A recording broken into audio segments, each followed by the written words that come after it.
Welcome, and I'd first like to acknowledge the traditional custodians of the Bunurong people in the place that I'm calling in from, and I'm sure many of you are calling in from places with some traditional custodians. So I pay my respects to all the elders, past and present, who've looked after and keep on looking after our land, our precious land. Anyway, I'm delighted to be here today, and I just saw Norman Buckley's name and I thought, oh my God. For those of you who don't know, Norman Buckley is the author of Facet 5. So he is the one of the reasons why I'm here. I have been trained by him on Facet 5, and what a delight to see him today. So thank you, Norman, for joining us. So today, let me share with you what I plan to share with you and explore with you. So rethink leadership talent, advancing diversity, equity, and inclusion by spotting your hidden leadership talent. Those of you who know me already would know that I talk quite a lot about what I call quietly powerful leadership. And if any of you are interested, I did a talk last year at Facet 5 Live, and later on we can share the link for you so that you can look at that as well. But today I'm building on last year's talk to really think about it from an organizational point of view, in rethinking what are we looking for in future leaders, and what are we doing at the moment? Is it helping? Is it not helping? So this is what we're going to be talking about. But firstly, I'd like to share with you something that happened over a decade ago when I used to work in large organizations. And that is, I was working in a large organization in a division, and there were probably about 120 or so senior leaders who led an organization or a division of about 3,000, I believe. And I was working with this colleague who I'll call Janet. Her name's not really Janet, but just to protect her privacy, I just wanted to share what had happened to Janet that I thought was incredible. I really liked working with Janet. She was working with 3 general managers who were very challenging to work with, because if any of you've ever worked with 3 different or multiple leaders, they often have competing priorities and different ideas, and so she had to navigate all of that. And also her role was to work with the 3 general managers to transform the division into a more customer-centric organization. And I watched her work with the general managers, but also the 120 senior leaders that had to come along on the journey with her. And what I found incredible was she was one of those, what I would call quietly powerful leaders, who was quite understated, very humble, and very approachable. So I did notice how most people would approach her, Janet, first before approaching any of the general managers. And therefore, she was very much trusted. And the program that she was working on, the transformation program, I felt really relied on her because she was like the connector of everybody. And so I was working with her as a consultant on the side and often facilitated sessions with her and so on.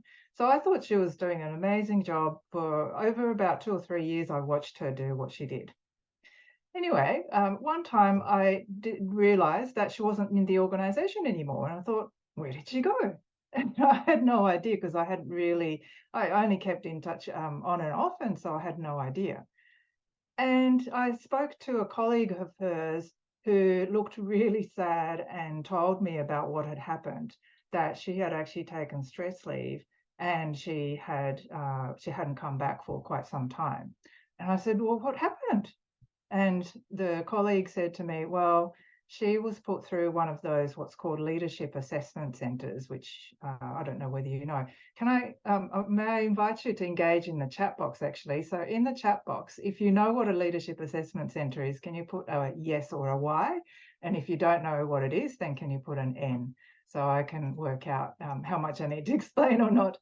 So, okay, so quite a few yeses. So for the people who said no, just briefly, it's where a bunch of leaders at a similar level go through almost like a test, and they get assessed on their leadership potential in groups quite often. And oftentimes what happens is they get given some tasks to do, some decisions to make, and a group of people had to have a discussion and they get observed. Or they may be given a problem and they have to work through and analyze some data and then put together a presentation in a short time and then present back to the assessors, if you like. So it was like an assessment. Anyway, so she had to go through this assessment centre along with another 100 or 200 leaders at her level. And apparently she came out and had a debrief with the assessors, and they told her she had no leadership potential. I was so upset because how can you assess somebody's leadership potential in a day when somebody's proven some leadership capability over 3 years? And okay, she's got some things to develop and, maybe presentation skills or something like that. But apparently the feedback was she wasn't vocal enough and she didn't seem very confident when she was presenting. And so that was why she had no leadership potential. Now, I saw her for 3 years and I thought, yes, of course she has some skills to develop, but she had some leadership potential. So what's going on here? So this is the case where I believe it's like this cartoon here, where a selection process only assesses a limited amount of capabilities that a real leader requires. And leadership requires a whole range of skills, not just presentation and speaking up and things like that, that tends to get assessed in these assessment centres. And so we're limiting what we look for, and therefore we're cutting out all these other capabilities. We're picking up the monkeys, but we're certainly not picking up elephants who might be strong in other areas. So I feel that's such a dangerous thing to do as an organization, because what can happen is that I've read an article by Hogan Assessments, which is another personality assessment tool, that they talk about the gap between leadership emergence and leadership effectiveness. And what they mean by that is leadership emergence are people who gets promoted. So they're the ones that tend to get to senior levels, and leadership effectiveness are people who manage teams really well and lead their teams to produce outcomes and have really engaged teams. So it's the effectiveness of the leadership. And their view, and based on their studies, is that there's a gap. And so it's not equal. So can I ask you again in the chat box, have you ever seen people being promoted where they probably shouldn't have? Yes or no? And I'm guessing there'll be yes. And there's lots of exclamation marks there too. So you see, this happens where leaders who get promoted are perhaps not the right leaders. But then what about the other side? What about the people who didn't even get looked at, but they should have been? So there's the gap there too. So there's two sides to this story. And my view is that it is actually happening because otherwise we wouldn't be having some of these issues, such as, and these are some select studies that I picked up, but there's many, many other studies I'm sure some of you have come across. So some of these studies, like the HBR article, which talked about the 20% of boards are confident that they have, less than 20% of boards, are confident that their organizations have a grip on their leadership problems. 89% of people feel that psychological safety and respect is important, yet 26% of managers create a safe environment. That was a recent McKinsey research piece. Companies fail to choose the right management talent a staggering 82% of the time, according to Gallup research. And then on the diversity front, so that's more on the leadership quality, but if you add in diversity, then I'm sure you have seen many, many studies around the lack of diversity, whether it's gender, culture, or anything that you can think of, that there is slow progress as well as limited diversity, particularly at senior leadership levels. So if we didn't have this issue of leadership emergence and leadership effectiveness gap, perhaps we could be narrowing some of these gaps that we're seeing here, or the issues that we're seeing here. So I thought in this presentation, I thought I would share what I believe are some reasons, and I picked 7 reasons why you as in the organization may be losing the best leadership talent and what it's costing your organization. So I wrote a white paper on this particular topic, and I've not presented it before, so I thought I'd share this. And the paper's available for you. I'll give you the QR code and maybe a link maybe later on, so that you can access the paper itself as well. But to give you an idea of what I believe some of the issues are, it is certainly related to what I share in Quietly Powerful, but here are the 7 that I wanted to share. So the first one, which I often talk about, is that our mental model of leadership is too narrow. So there's so much written about the different types of leaders that we need more and more, like empathetic leaders and people who are collaborative and all of these things. But yet there's still a sense of picking the one that appears confident, for example. And you hear after interviews, people saying, oh, you know, they seem to be really confident. So there's a little proxy going on about confidence equals competence.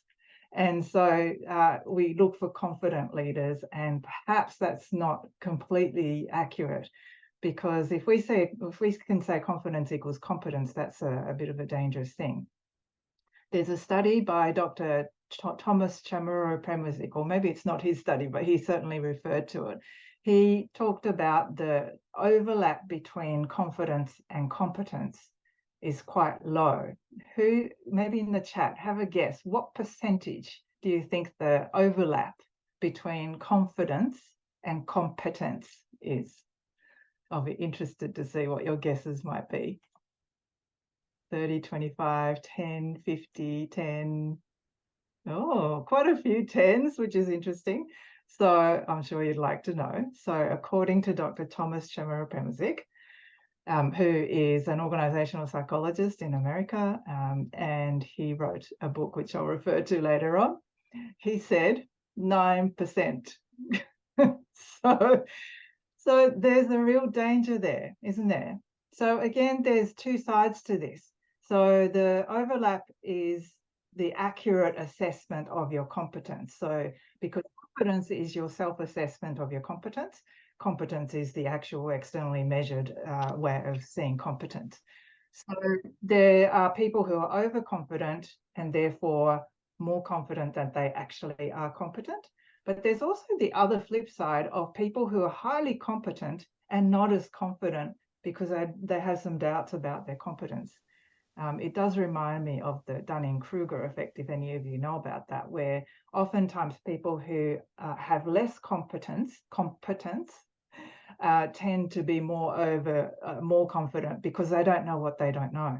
So maybe there's some of that playing in. Anyway, so the mental model of leadership, I believe, still is a bit narrow, somewhat related to our stereotypical view of military leadership, what we call strong leadership. And, you know, sometimes we do talk about how we need to move on from that, but sometimes I think we still get pulled back into it. So as a result, the choices of leaders are biased. So here's Thomas Chamorro Premosic here. He wrote a book called Why Do So Many Incompetent Men Become Leaders? And how to fix it. So the men in the room, please don't get offended. It's a man who wrote this book, and he actually wrote more about these strongman type of traits like overconfidence and self-absorption. He says that it should be seen as red flags, but instead they prompt us to say, there's a charismatic fellow, he's probably leadership material. And he goes on to say that results in poor leadership overall because it's taking up the space where there should be more competent men and women who should be taking those spaces. So that's what Dr. Thomas Chamorro Premosic talks about. And here's another one that I found more recently. A 2021 study finds people who speak more and are more likely to be viewed as leaders. And this was recently published, or I saw it in an article recently. And of course, that means that if you're quieter, you've got less of a chance of being seen as a leader, which is what I often talk about when I talk about quietly powerful leadership, that is not the case. So the Babel hypothesis is about, regardless of experience, expertise, capability, and competence, the people who speak more tend to be seen as leader-like. So that's another reason why that the choices can be biased.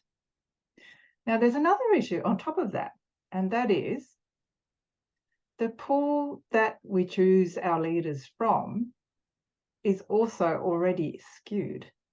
And this is based on some work by Brian Klaas, who wrote this book called Corruptible, Who Gets Power and How It Changes Us. And his work is, this is not a quote, but this is what I took away from his writing, is louder, dominant, self-promoting, overconfident people who seek power and control are more likely to put themselves forward for leadership opportunities. So what does that mean? Well, that means who is missing? Well, they're the quieter, understated, less confident appearing and self-promoting types who tend to be less visible. Often these are people in the minority, meaning when we look at diversity and inclusion, there tends to be fewer people in the minority who put themselves forward as well. And then there's another level of the choice being biased also. So can I ask you in the chat box, have you ever come across somebody who you believe would be an incredible leader or has the potential to be a great leader who hesitate from putting themselves forward for leadership positions? Yes or no? Have you seen that? Because if you have, it's okay. So quite a few yeses here. If you have, then the pool is already skewed. And yes, tend to respond well to being approached, which is why if organizations aren't being proactive in spotting them, then you're in trouble. You're missing out on a whole bunch of leadership talent. So thank you for that comment there. So these are the three things that are to do with who's in the pool and who gets chosen. So that's an issue in itself. The fourth reason why I think there may be some issues here is that some of the existing development opportunities may not suit some professionals, some styles of professionals. And I say this from my personal experience, and it may be more of a perception, but I actually think it's real. Perception is reality for me, where you go to some sort of personal development, leadership development program, and there tends to be more focus on speaking up, speaking well, a lot of work around storytelling, about executive presence, about confidence, etc. Particularly those of you who've ever done any women's leadership programs, there's quite a bit about that, about communication, but not as much about really valuing and developing further some other skills like listening, and more on the quieter side of things. And what's interesting is I run these quietly powerful programs, which is very much specifically appreciating and valuing those quieter styles and quieter skills, and then adding some extra skills on top that works for them, whether it's influencing, presenting, speaking up, etc. And this is the comment that I received from a participant, that it's really great to finally have a leadership program not aimed at changing who we are. So that's from my own experience. I don't have a study to back this up, but my experience says that for some people, the existing development opportunities feels like they have to change themselves, so it doesn't feel authentic.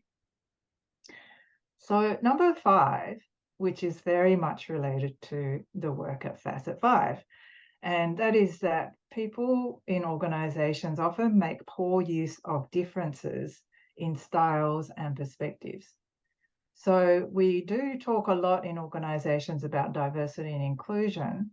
There's some talk about diversity of thought, but do we really make the most of diversity of styles, perspectives, which actually it's interconnected with also with diversity in other forms as well. So somebody actually recently approached me and spoke to me about neurodiversity and what they require and their styles, how they can be different. And so I thought about that and thought, okay, there's some intersectionality or connection between that and what I'm talking about as well. And then there's many other forms of diversity that interconnects, because when you're in the minority group, if you like, it is actually harder to speak up, for example. And so that tendency to be a little bit quieter and the need for people to create some space for them to contribute and speak becomes even more important. So what I love about working with Facet 5 is that Facet 5 is a little bit more nuanced than introvert extrovert. I mean, there is an introvert extrovert scale, but there are 4 others. And what I love working with when I use Facet 5 with teams is really looking at an introvert is not just an introvert. There are many, many different versions of an introvert, and how do you get the best out of that style? And also, how do you work with differences so that they become complementary rather than conflicting, which can happen. And I'm sure you've come across teams and organizations where there's some personality clashes, as they call them. But actually, if you can work it through and if you can understand and appreciate the differences, then you can make so much better outcomes. And also diversity and inclusion in a different way also, I believe, results in diversity and inclusion in some of the more traditional categories that's been talked about. So out of interest, can I ask you in the chat if any of you work with different styles within your organization or with clients? So using whether it's Facet 5 or whether it's some other tool, do you use ways, or do you help people to work with differences in styles and perspectives?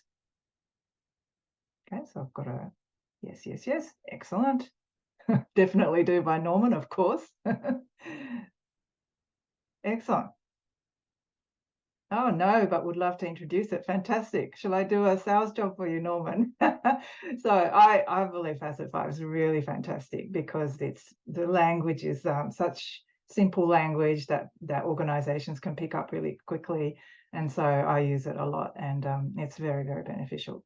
So that's another reason why. So when we don't make use of differences in styles and perspectives, what ends up happening is you see only a handful of people speaking in a meeting. Everybody else doesn't have any space, or they're not able to speak up. They don't feel safe to speak up.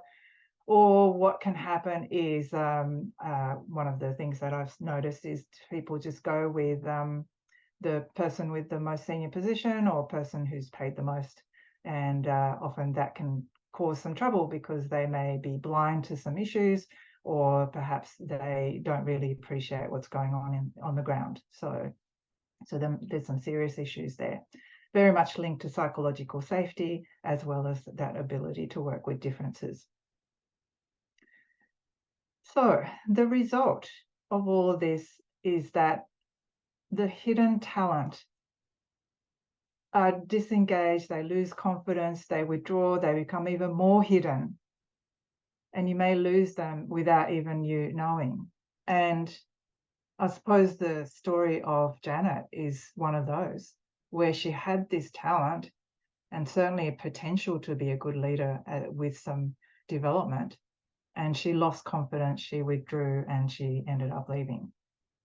So is that good enough for organizations? And my view is no, it's not.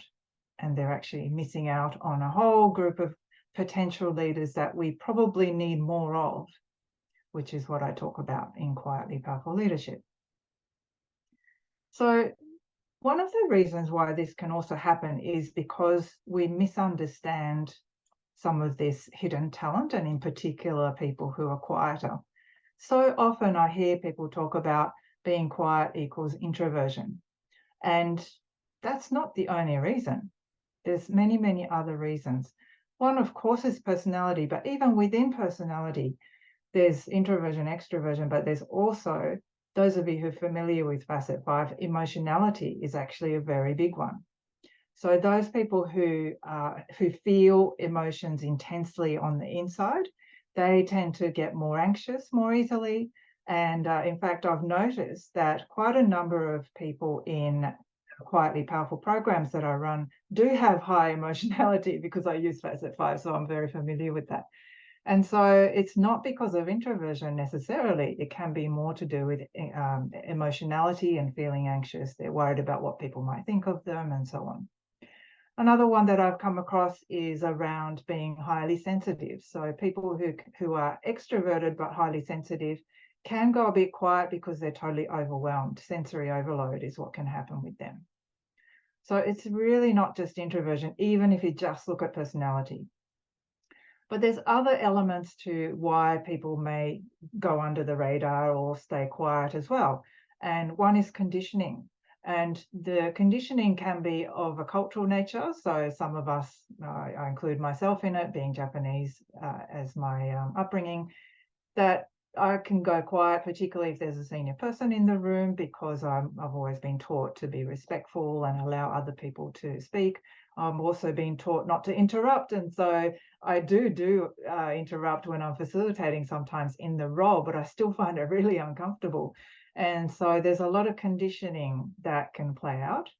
It could simply be your upbringing, that you were told to be seen, not heard as a child. And so it's something that you've been brought up with. And then there's finally what I mentioned earlier about power dynamics, where any group will have some level of differences in power and rank. And this is not just about hierarchy, and there's a whole other field of work around power and rank, which I've done quite a bit of study around. But this whole power dynamic around hierarchy, as well as what position or what role you play in an organization. So often in profit-making organizations, profit centers tend to have more sway than the cost centers, for example. Or it might be, if it's like a medical organization, often the medical people have more sway and influence and power than those who are in the administration. That will be the same in academia. So there's all sorts of different things that play out in power and rank. And then there's also when you're in the minority. So if you're the only coloured woman in a group of men, then it becomes much more difficult to speak up. So there's many, many reasons why people stay hidden. And so unless you look for them, then they will stay hidden. Unfortunately, they stay hidden for another reason, and that is often because they're quieter, they get this feedback. And I've received this feedback over and over again. In fact, can I ask you in the chat, have you ever been given this feedback? That you need to be more confident, you need to speak up more, you need to be more visible, you need to believe in yourself. Any of those? If it's a yes or a no, it'd be really interesting to see. So, okay, many times. And yes, so quite a few yeses. So all of this, oh good, there's somebody who said no. I'm glad, because it's really quite unhelpful to receive this feedback. In fact, have any of you given this feedback to somebody else? Because if you have, please stop. Because what happens in my mind, certainly in my mind, if when I get given this feedback, you need to be more confident, is I start to doubt myself, going, oh, I'm not coming across as very confident. Oh, that's not good. What am I doing wrong? And I start to go into this spiral of self-talk that causes me to feel even less confident and more anxious. Same with speaking up more. I would be sitting in a room thinking, oh, I need to say something, I need to say something, which results in me being not very present and not being able to think of the right thing to say. So it's much better to just relax into my style and then say something when I can think of something to say, because I've been present and listening. So all of this can end up being very well-meaning, unhelpful feedback for those people who are hidden. There are many other better ways to help them to build confidence and speak up more and so on. And it's not telling them to do that. So because all of this leads to this unfortunate situation where these people start to feel like there's something wrong with them. And this is, many people have researched this idea called introjection is one way to say it in psychology, but also internalized marginalization is the phrase that I've learned. And it could be internalized racism, internalized sexism, internalized etc. isms, but it could be a quieter person in any shape or form being told you need to be more confident, you need to speak up more, causes us to start to doubt ourselves, going, oh, no, I'm not doing a very good job, I'm not as good as some people who are more outspoken, and therefore we start to think that we're not as good as everybody else. And so all of these combined result in those hidden talent, people who are quieter with some real amazing potential capability to really shrink and become even more hidden. So that was reason number 6. So reason number 7 is that losing the hidden talent, whether it's through disengagement or actually losing them from the organization, has a multiplier effect. And what's interesting is noticing that somebody with capability who's been overlooked, people notice that because there's like a hole in that position or in that team when people like that leave. Everybody knows they do a good job and they're amazing to work with and so on, and then they get over. And so people look at that and go, oh, well, you're not really supposed to be like that. And so it's really discouraging for other quieter members or other people who appreciate that style as well. So that's one multiplier effect. So I suppose that's why I put the bird up, how, one bird starts to fly and everybody else starts to fly. But there are also other multiplier effects, in my view, and that is that, as I've spoken about in other talks around quietly powerful leadership, they exist. I've written a book about them. I've interviewed 40 plus of them, and they are indeed quieter, humble, understated, but they're incredible leaders. And these leaders you see on the screen here are C-suite leaders, partners of professional services firms, chairmen of boards, senior leader. There's a Rear Admiral from the Australian Navy, former Rear Admiral. There are some assistant commissioners from police. There's a CEO of a hospital. There's there's entrepreneurs, and there are many other senior leaders in this group. So these are very successful leaders. And some of the leaders, I actually interviewed some of their team members as well. And what they said about the leader is incredible. They said that one of them said that it was the best executive team they've ever worked in, because this leader, the quietly powerful leader, often created more space for the team to step up, to contribute, to challenge ideas with each other, challenge the leader's ideas. And that made a huge difference in terms of their engagement, their willingness to contribute more of themselves. And so they created incredible teams around them, incredible organizations around them. And so as you start to overlook some of these potentially quietly powerful leaders, maybe they need to develop some skills, but they can potentially be quietly powerful leaders, you may be losing them. And if you're losing one, then you might lose a few more as well. And so what you may also lose is that you may be neglecting and undervaluing some of these quiet superpowers that these quietly powerful leaders can bring, such as a calming influence. I talk about calm as being, there's two versions of it. There's the calm that's about actually looking calm on the outside because you are quieter, but you're really stressed out on the inside, like a duck looking very smooth on the outside, but paddling really hard on the inside. Some of the quieter leaders have that advantage of appearing calm. I'm one of them. And on top of being quieter, I also have a Japanese face, which is really handy. I can very much cover the stress I might be feeling on the inside. So that's one version. But of course, even more powerful are the leaders who can be calm in the midst of chaos. And I spoke to one leader who was able to bring that. And in a case where she had to be a leader in an organization that was closing down. And she said that it was incredible how just simply her showing up and talking about just focusing on the things that we can control and her coming across as being calm has to be around, actually allowed the team to be much more present and able to work through things. And actually they had a very successful way forward in terms of closing the business. So that was an incredible influence of her calm. And of course, listening is such an underrated leadership skill.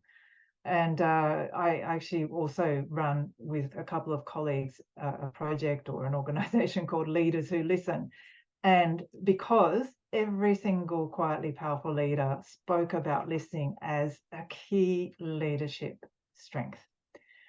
And I see this so much more now that if you look at any media, any news thing, most recently the Optus issue in Australia was a big thing. The whole network went down. And I just wonder if they were listening to the people who might have known what the risks and issues might have been, what might have been different. So listening is a huge thing. And one of the quietly powerful leaders that I spoke to you about around the team, saying it was the best executive team, the team said that the leader was such a great listener, that he created space for people to speak, but also he invited challenge from the team to say, oh, this is something I'm thinking about. I really want you to pull it apart and tell me what's wrong. And then he'd listen, and then he'd actually go away, really think about it, and come back with, okay, I thought about everything what people have said. So coupled with listening is this deep thinking. So when you think of deep thinking, it's listening, really thinking about it, and then thinking about the different angles, being able to hold multiple perspectives rather than going either or taking sides, as we often see in society these days. That ability to think through things in very complex ways is another quiet superpower. And then finally, all of that combined, I believe, leads to being very inclusive, because you're allowing people a voice, you're thinking about people's thinking and what they're suggesting, you're actually acting on that because you've thought about it. And if you don't act on it, these leaders often talk about you need to get back to people that you're not incorporating their ideas. So all of these are very thoughtful behaviors, which results in them being seen as inclusive. And I use the phrase seen as inclusive as an important thing, because so often leaders would say, oh, well, I'm inclusive, and yet others may not see them as inclusive. And it could be because they don't listen very well. It could be because they don't get consulted on important issues. So these are the issues or the superpowers that you may be neglecting as a result of not looking for some of these quieter talent or hidden talent. So the multiplier effect goes into, if we don't have these inclusive leaders or leaders who are perceived to be inclusive not getting through because they're being overlooked, then again, you're actually losing out in another level in terms of diversity and inclusion. So I'm interested, this is a Mentimeter tool, and thank you, Nicola. She put up the link there in the chat as well. I'd love for you to use this link and tell me, I'm really curious to hear from you. I talked about the 7 reasons, and I was wondering if you feel that this would help advance diversity, equity, and inclusion in your organization or in your clients. So I'll flip the reasons around and talk about what things you could focus on. So expanding the mental model of leadership, consciously challenging biases in talent promotion and recruitment processes. Of course, we often hear about blind CVs and things like that, often to negate some of the unconscious biases that exist, but perhaps we don't look at biases around things like whether people appear confident or not, or whether somebody's quieter or outspoken, that kind of style type of bias. Perhaps we don't look at that as much. Reassessing the talent pool from which you choose leaders. So remember, number 3 was about the talent pool is already skewed. So how can you shift that so you spot some talent, and as one of the comments was saying, actually find them and tap them on the shoulder, and they might actually join the talent pool. Exploring different professional development opportunities to suit different styles. So maybe there's different ways to develop people so they don't feel like it's about changing themselves. And then 5th, improving how teams leverage differences in styles and perspectives, which is where Facet 5 comes in very handy. Spot and engage your hidden talent pool more effectively. So when you notice that a quieter person goes even more quiet, to be able to engage with them, but also consider and appreciate some of the quieter skills that they might bring. And then retaining and showcasing your hidden talent. one of the things that I've noticed in working with organizations is I might do a talk around quietly powerful leadership, and then I'd interview in front of the group a real quietly powerful leader from the organization. There's usually one or two of them. And so I interview them in front of the group, and they just go, oh, I didn't know that these leaders were like this. And so actually showcasing can be really, really powerful as well, to say, oh, you don't have to be a certain prototype to become a great leader in an organization. So this is the flip of the 7 reasons. I'd love to see from you what you think. So I'm going to switch over. Let me see if I can find the stop share. And okay, thank you for sharing that. So challenging biases is a big one. Improve how teams leverage different styles. Fantastic. That's quite high as well. Good news for facet 5, I reckon. I agree. I think if you were able to improve how teams work across different styles, it makes a big difference, not just about leadership, but actually how team function. In terms of enhancing diversity and inclusion at the leadership levels, I think the first 3 are quite critical. Anyway, all of them are pretty high. So I'm glad that some of these are resonating with you. Thank you.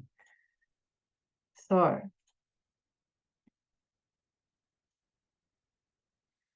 what can you do about it? I suppose I would want to leave you with some thoughts. So what is possible and what could be done? So firstly, spotting the talent, spotting the hidden talent. And you've already mentioned that in the comment before. So what was really interesting for me speaking to the quietly powerful leaders, some of them said that they did not see themselves as leadership talent, or they never thought of themselves as a leader, and which is the issue that we talked about around the gap between leadership emergence and leadership effectiveness. And one person in particular said the CEO of that, the country CEO of the organization, had known her and had some interactions with her through her work. And he was the one that said to this leader, or this future leader, should I say, you've got some amazing skills that could be really useful in leadership. And she said, oh, really? And she was quite a technical person, so she never really thought of it. And the CEO, country CEO, said to her, you know what you're really good at that some other people aren't so good at? That is working with people. And so he spotted some tiny little behaviors and the way she went about doing her work that demonstrated some future leadership potential. And so the leader was observant enough to spot that. And it wasn't about whether she was coming across as confident, etc., because she was quite nervous and sometimes gets anxious. So it wasn't about that. It was actually about how she worked with other people, how she led some of her project teams and so on.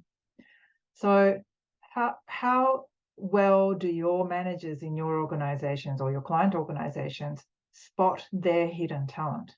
Can they see past the surface of somebody who looks confident versus somebody who might seem a little less confident or anxious, but they actually have some really incredible skills? Confidence can build, so that's not the key thing here. The second thing you can do is to develop your talent differently. And this is where I've been working with an organization to introducing the Quietly Powerful program. And it's been an incredible journey. I've been working with them for nearly 3 years. And the first time was interesting because people were concerned about being labeled quiet. That's how stigma there is around being quieter. But once they overcame that and we went through the program, and then one of them bravely shared her story of what she learned and discovered about herself and how she can make the most of her talents.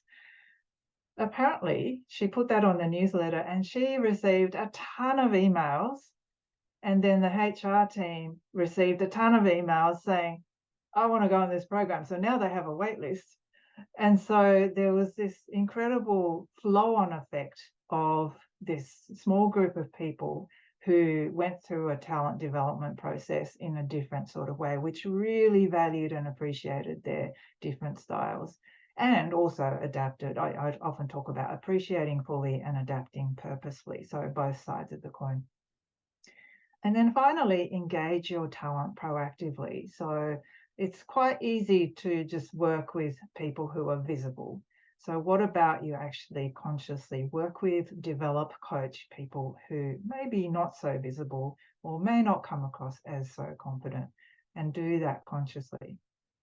So if you were to look at this, and this is some of the results that I've certainly seen with the organisation that I work with, just as an example, people who did the program felt valued because they were appreciated for their style, but actually other people in the organisation who didn't do the program also felt valued by the fact that these quieter leaders were being developed. And so it had a flow-on effect there. And then we've had, I think, 5 or 6 cohorts, and the retention rate of those cohorts has been 100%. Promotion rates of this group, apparently it's been about 30%, which is more than their usual internal promotion rate of about 15%, 10 to 15%. And the very first cohort that went through, 60% of them have been promoted. So that's incredible. And then the leadership quality obviously improves because they're bringing in different sort of leadership, and that means it's inclusive, and then that means diversity can improve as well, because inclusion is required for diversity in my view. And then as there's more diversity and inclusion, improvement, engagement and performance continues. So to me, that's a winner in my mind. And so that's why I'm hoping that organisations can start to see this as a different way of working with diversity and inclusion. So question for you and organisations is, are you spotting and developing your hidden talent? And my encouragement is that we really consciously start to think about that. And if you want to learn more about that and how you might go about doing it, here's the white paper that goes into a little more depth than what I've just shared with you today. So this is a QR code. I know it looks like a dinosaur, but it is a QR code. You can download this paper through this QR code. And I think, did I share with you, Nicola, the link as well, if you're able to share that? I can't remember if I shared that with you. I'm pretty sure I did. It's not the Menti link, but there's another link that I might have shared. Anyway, if you didn't get that, then that's okay. You can use the QR code, and otherwise I'll send a link with the recording afterwards as well, if that's helpful. Anyway, to finish off, I want to share this quote from a very recently released book by Adam Grant, Professor Adam Grant from Wharton, organisational psychologist. Many people know him. His new book that only recently came up is called Hidden Potential. And I thought, yes, he speaks actually about your personal hidden potential, but I also think it's about organisations finding their hidden potential.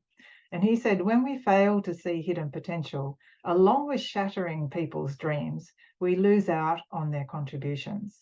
So it's got an individual effect and an organizational effect as well. So my wish is that we really do start to look for that hidden potential, hidden talent, and as a result, improve and advance diversity, inclusion and equity, as well as improving leadership quality overall. So thank you. And if you'd like to keep in touch with me, I know some of you already are in touch with me, but I suggest connecting on LinkedIn is probably the best thing. I'm most active on LinkedIn. I'm not very good at Facebook and X, for example. But if you have any questions, or if you'd like to talk to me about some of the things that I've shared, please feel free to get in touch. And I do have some time for questions. If Nicola, if you had any questions that's come through, or if you'd like to add a question in the comments, please feel free.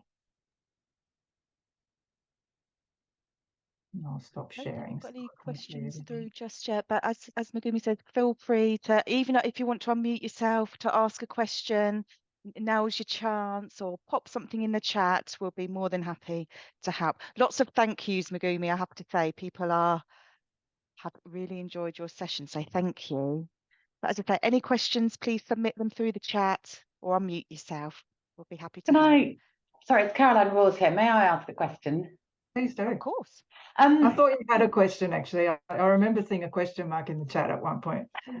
I'm just interested to understand how those organisations who have run some quietly powerful leadership programs or have invited participants, because that's something that, and I'll be in touch with you separately, Megumi, about this, but I just wonder how to encourage people to come to a program like that, whether you have any sort of tips or experience. Yeah, sure. So it was really interesting at the beginning with this organisation. They approached me because they noticed that their talent cohort had some quieter people. So they had a talent process and they identified talent. So there was quieter people in the talent pool already.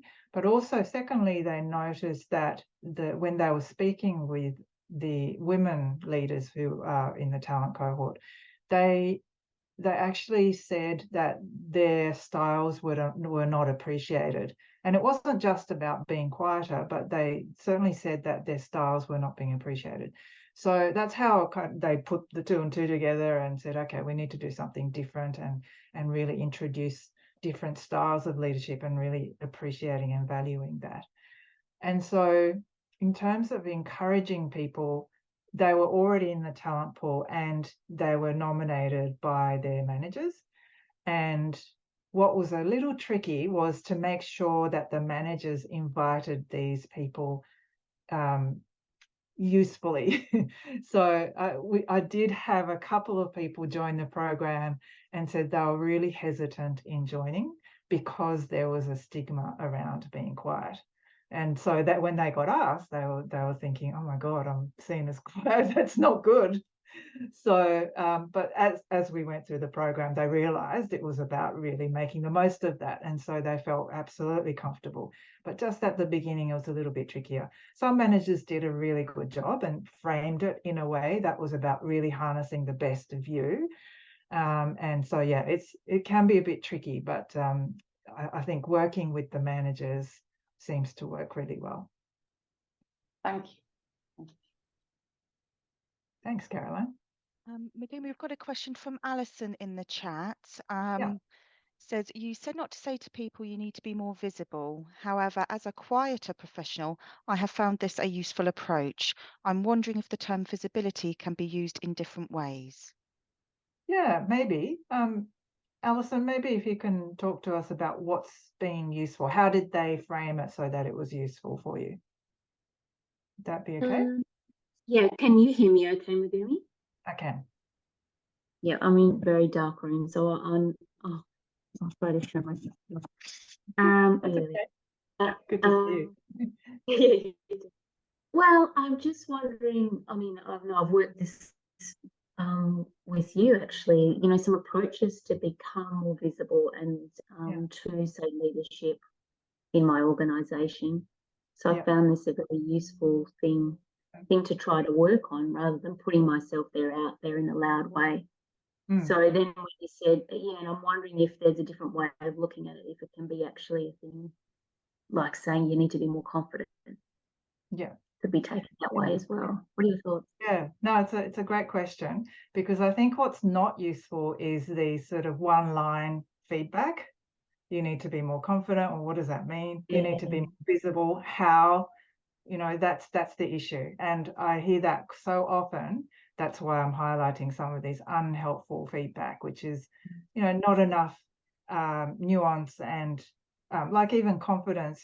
You can help people to be confident by helping them to do things that they haven't done before, or try a different approach and they can succeed in that, or, you know, rather than telling them you need to be more confident, actually help them to do things. So that's different. Same with visibility. Rather than saying you need to be more visible, if you can help them, say, oh, why don't you try this? Why don't you do that? And work with them around how it works for them, which is what we do in the Quietly Powerful program, then that's helpful. That's okay. So it's more the one-liner feedback that's really unhelpful. That is helpful. Thank you for that, Megumi. Thanks, Alison.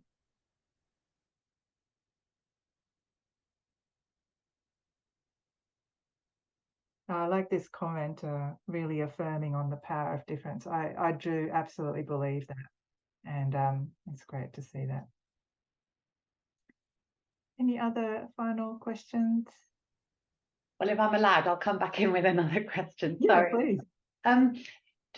What's the sort of, you touched on the best advice for managers in terms of sort of creating space for people to speak and the focus on listening. Are there some sessions that you run for managers or leaders in terms of how to draw the best out of quieter people with, who are quieter but with lots of potential?